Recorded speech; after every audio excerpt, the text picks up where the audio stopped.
Quand on pense à ce qu'il y a de plus effrayant dans l'univers, la première chose qui nous vient en tête, ce sont probablement les trous noirs. Les trous noirs avalent des quantités massives de matière qui franchissent leur horizon des événements comme d'immenses aspirateurs cosmiques. Leur force gravitationnelle est si colossale que même la lumière ne peut s'en échapper. Pas un seul photon ne s'en échappe.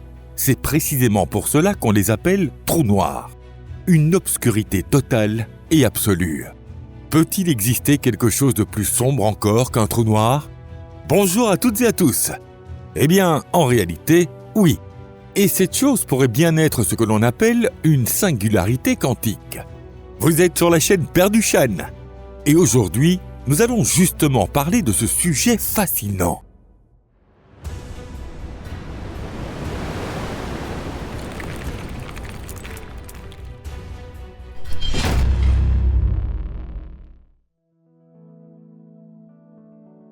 La peur de l'inconnu. Qu'est-ce que les êtres humains redoutent par-dessus tout ? Après tout, les dangers visibles ou imaginables ont tous une limite. Autrement dit, ils peuvent être estimés, et cela procure une certaine forme de réconfort. Mais que se passe-t-il lorsqu'on ne peut, par principe, rien estimer du tout ?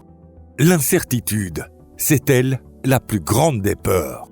Et cette incertitude à l'état pur, c'est précisément ce qu'est une singularité quantique. Une incertitude dans son sens le plus absolu. La singularité quantique est un point hypothétique où entrent en collision deux domaines incompatibles de la physique. La relativité générale d'Einstein, qui décrit la gravité, et la mécanique quantique, qui régit le monde microscopique. À l'intérieur de ces singularités, l'espace et le temps perdent tout leur sens habituel. Les lois de la nature, valables partout ailleurs, de la Terre aux galaxies lointaines, cessent tout simplement de fonctionner. C'est comme si la réalité elle-même se brisait. Ou peut-être comme si c'était le début d'une réalité entièrement différente. L'origine de toute chose. Le potentiel contenu dans cette incertitude, cette puissance véritablement infinie, se devine à travers un fait stupéfiant. Selon la théorie la plus largement admise sur la naissance de l'univers, notre cosmos serait né précisément d'une telle singularité quantique. L'innombrable multitude d'étoiles, l'immensité de l'espace s'étendant sur des milliards d'années-lumière, tout cela est issu des singularités quantiques. Et ce qu'il y a de plus terrifiant, mais aussi de plus fascinant, c'est que cette singularité quantique n'appartient pas uniquement au passé lointain. Elle pourrait bien exister encore aujourd'hui. Mais où se cache-t-elle donc ? Elle réside au cœur de ce monstre cosmique que nous connaissons depuis des siècles, le trou noir. La porte vers une abîme invisible. Mais au fond, qu'est-ce qu'un trou noir ? C'est de la matière qui s'est enfermée sur elle-même. Un jour, qu'il ait été bon ou non, une quantité excessive de matière s'est accumulée dans un volume limité. À la frontière de ce volume, la vitesse d'échappement a dépassé celle de la lumière. Autrement dit, même les photons ne peuvent plus s'en échapper. Et toutes les autres particules, qui se déplacent plus lentement que la lumière, sont elles aussi prisonnières. Le trou noir continue alors de croître, en engloutissant sans relâche de la nouvelle matière venue de l'univers. À l'intérieur, peu importe ce qui se produit, aucune matière, pas même la lumière, ne peut s'en échapper. Tout est aspiré au cœur du trou noir. C'est tout simplement stupéfiant. Autour du trou noir, c'est l'effervescence. Une véritable cohue. Des particules voyageant à des vitesses proches de celles de la lumière s'y précipitent, se bousculant les unes les autres comme des papillons de nuit attirés par une lumière invisible, se jetant droit dans la gueule de ce monstre obscur.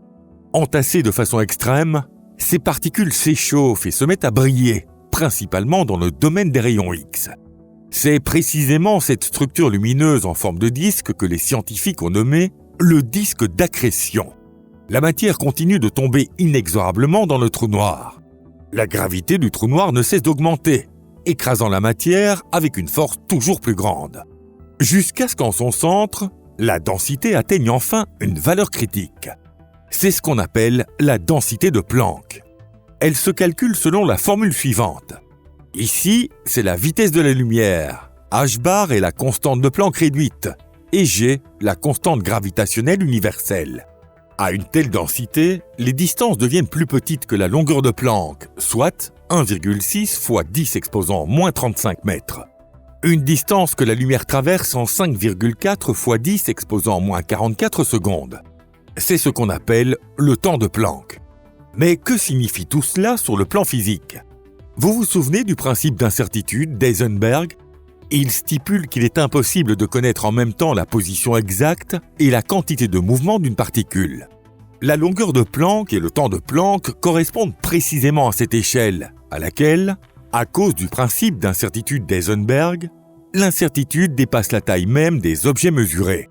L'espace, le temps et la masse perdent alors toute signification classique, pour basculer dans un état chaotique régi par la gravité quantique. Dans cet état, les lois physiques que nous connaissons n'ont plus cours. Et c'est pourquoi il n'est pas du tout exclu que n'importe quoi puisse surgir d'une telle singularité quantique. Au cœur des ténèbres. À première vue, cela peut sembler n'être qu'une affaire de distance ou d'intervalle de temps minuscule. Mais que diriez-vous de ceci ? Le principe d'incertitude de Heisenberg s'exprime par la formule suivante. Delta E représente l'incertitude sur l'énergie, delta T celle sur le temps, et H bar est la constante de Planck réduite. Autrement dit, l'incertitude sur l'énergie est au moins égale à H bar divisé par 2 fois delta T. En remplaçant delta T par le temps de Planck, on obtient une incertitude d'énergie de 1,96 fois 10 exposant 9 joules. Cela équivaut à l'énergie dégagée par l'explosion de 500 kg de TNT. Vous êtes surpris ? Pourtant, cette énergie colossale est concentrée dans un volume minuscule, un cube d'un côté égal à la longueur de Planck, soit 4,1 fois 10 exposant moins 105 mètres cubes. En d'autres termes, si une telle matière occupait ne serait-ce qu'un seul centimètre cube, son énergie atteindrait 4,59 fois 10 exposant 107 joules. Comparons. Toute l'énergie émise par le Soleil durant ses 10 milliards d'années de vie s'élève à environ 10 exposant 51 joules.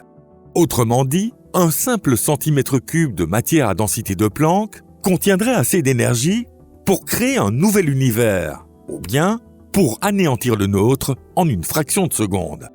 Voilà ce qu'est une singularité quantique.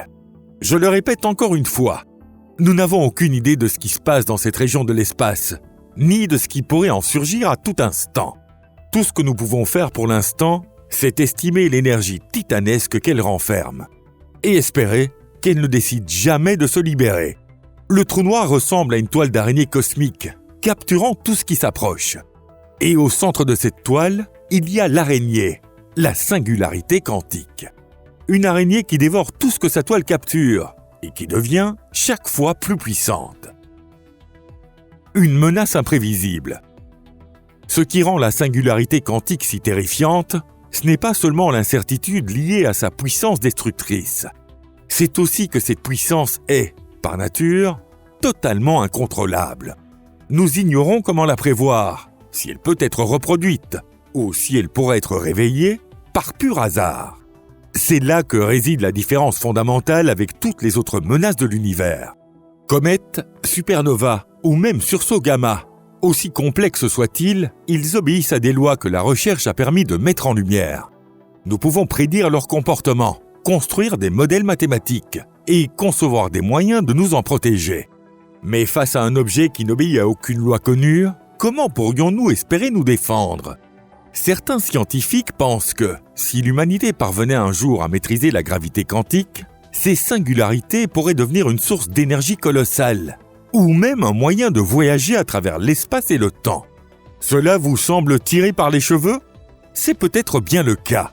Mais aujourd'hui, nous savons manipuler des électrons, des photons et des atomes, des choses qui, il y a 100 ans, relevaient de la pure magie.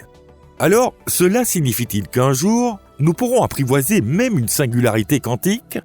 Pour l'instant, la réponse reste enfouie dans l'obscur mystère qui sommeille au cœur des trous noirs.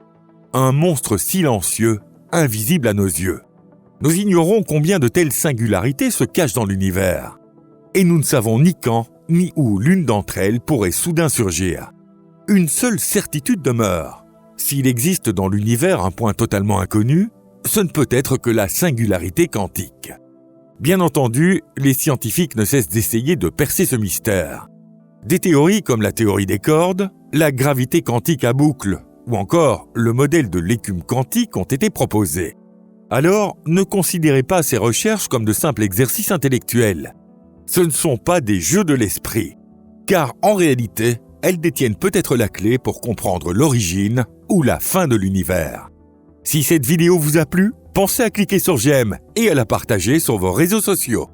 Merci beaucoup de nous avoir suivis et à très bientôt pour une nouvelle vidéo. Au revoir!